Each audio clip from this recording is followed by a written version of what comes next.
एक राजा जिसके सामने खड़ी थी दुनिया की सबसे बड़ी आर्मी, एक तरफ विशाल साम्राज्य और दूसरी तरफ सिर्फ अरावली के पहाड़। फिर भी वो कभी झुका नहीं।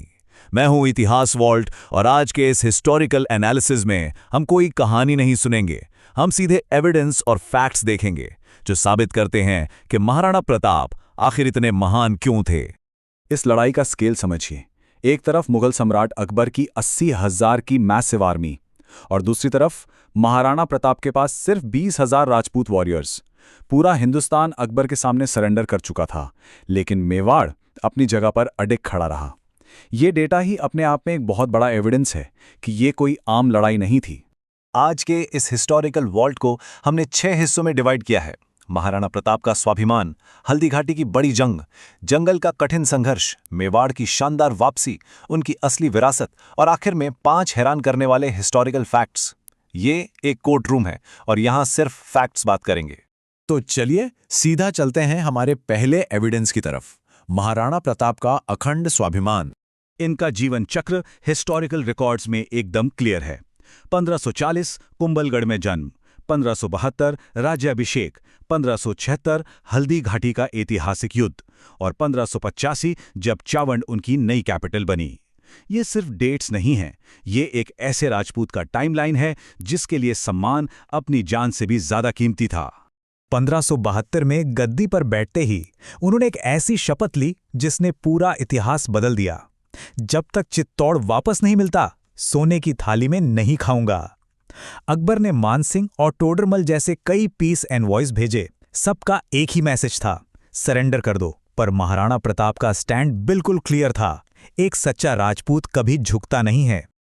अब आते हैं दूसरे हिस्से पर, हल्दी घाटी की महान जंग जिसने पूरी दुनिया को हिलाकर रख दिया। 80,000 की मुगल फोर्सेस के सामने सर्वाइव करना लॉजिकली इम्पॉसिबल था, पर इस बैटल ग्राउंड में एक और अनमैच्ड वॉरियर था, उनका वफादार घोड़ा चेतक।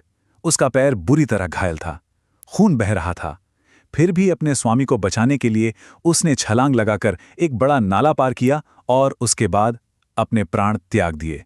इतिहास में ऐसी लॉयल्टी का दूसरा कोई एविडेंस नहीं मिलता। हल्दी घाटी के बाद शुरू होता है हमारा तीसरा हिस्सा, अरावली के जंगलों में उनका सबसे कठिन संघर्ष। युद्ध के बाद सिचुएशन बहुत क्रिटिकल हो चुकी थी। रहने के लिए कोई महल नहीं, लड़ने के लिए कोई आर्मी नहीं, पूरे परिवार के साथ उन्हें अरावली के जंगलों में छिपना पड़ा। नौबत यहां तक आ गई थी कि उनके बच्चों को घास की रोटी खानी पड़ी। जरा उस एक्सट्रीम प्रेशर को इमेजिन कीजिए। लेकिन उस दर्द के बावजूद मुगल फोर्सेस के सामने सरेंडर से साफ इनकार कर दिया। उनका रिजॉल्व लोहे से भी ज्यादा स्ट्रांग था। फिर एक टर्निंग पॉइंट आया, 25,000। जब सब कुछ खत्म लग रहा था, तब उनके सबसे लॉयल मंत्री भामाशाह सामने आए। उन्होंने अपनी पूरी लाइफ सेविंग्स, अपना पूरा खजाना महाराणा प्रताप को सौंप दिया। ये इतना बड़ा फंड था जिससे 25,000 सैनिकों की आर्मी को अगले 12 साल तक बिना किसी प्रॉब्लम के चलाया जा सकता था। यहीं से शुरू होता है चौथा हिस्सा, मेवाड़ की शानदार वापसी, इतिहास का सबसे बड़ा हिस्टोरिकल कमबैक। यहाँ कॉज और इफेक्ट एकदम क्लियर है। भामाशाह के उस फंड से सबसे पहले आर्मी का पुनर्निर्माण हुआ, फिर एक एक करके कुंभलगढ़ और उदयपुर के किले वापस जीते गए। उसके बाद चावंड को नई कैपिटल बनाया गया, क्योंकि प्रताप ने कभी हार नहीं मानी। इसीलिए अकबर अपनी पूरी ताकत के बावजूद कभी भी मेवाड़ पर पूरा कंट्रोल नहीं कर सका। पांचवां हिस्सा, उनकी असली विरासत। बिना किसी बायस या ओपिनियन के हम दोनों पहलू एनालाइज करेंगे। इस लेगेसी का एक ऑब्जेक्टिव एनालिसिस देखिए। एक तरफ उनकी ग्रेटनेस है, वो राजपूत स्वाभिमान के सबसे बड़े सिंबल बने। अकबर की आर्मी उन्हें कभी पूरी तरह हरा नहीं सकी और उन्होंने आज़ादी की स्पिरिट को जिंदा रखा। दूसरी तरफ एक कड़वी रियलिटी भी है। हल्दी घाटी में बहुत भारी कैजुअलिटीज हुई, सालों तक जनता और उनके परिवार ने एक्सट्रीम कष्ट झेला और वो अपने जीते जी अपना सबसे प्रिय चित्तौड़ वापस नहीं ले सके।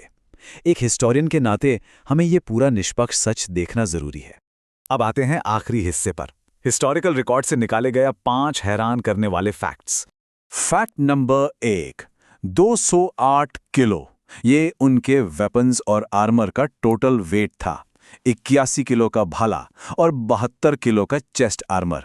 एक नॉर्मल इंसान इस वजन के साथ ठीक से खड़ा भी नहीं हो सकता, और महाराणा प्रताप इस वजन को पहनकर बैटल ग्राउंड में लड़ते थे।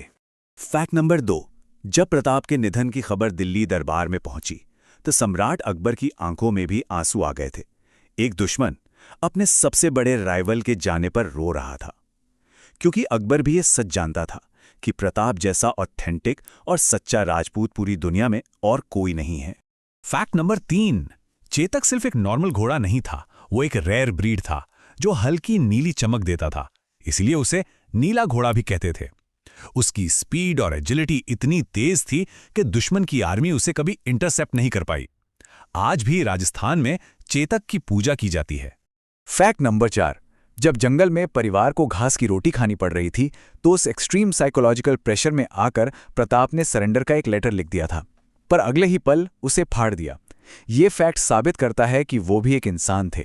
उन्हें भी दर्द होता था, पर उनका स्वाभिमान उनके हर दर्द से कहीं ज्यादा बड़ा था। Fact number 5। उनकी हाइट थी 7 फुट 5 इंच और वजन था 110 किलो। जब वो अपने पूरे आर्मर के साथ मैदान में आते थे तो उनका सिर्फ फिजिकल अपीयरेंस ही दुश्मन फोर्सेस को डराने के लिए काफी होता था। अब वक्त है एक क्विक क्विज का। देखते हैं आप इस एनालिसिस में कितने अटेंटिव थे। हल्दी घाटी का युद्ध एग्जैक्टली किस साल में हुआ था? सही जवाब है 1576।